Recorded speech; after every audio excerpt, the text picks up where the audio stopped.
គឺគេដាំស្រូវសលៃហ្នឹងហើយ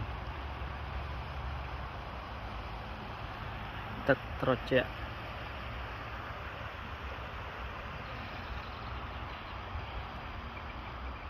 ឧស្សាហ៍បេះផ្ការួយនេះផ្លុំលេងមួយមើល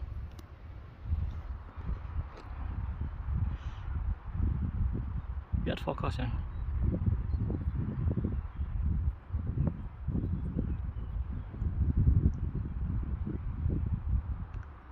វាអត់ focus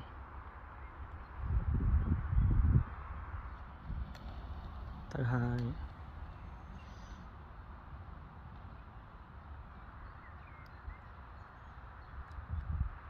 អូខេ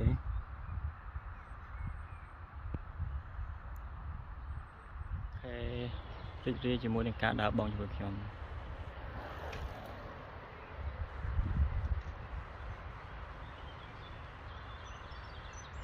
នេះចូលឆ្នាំទៅដល់នេះហ្នឹងហើយចូលឆ្នាំខ្មែរខែកាទេជួបជុំគ្រួសារ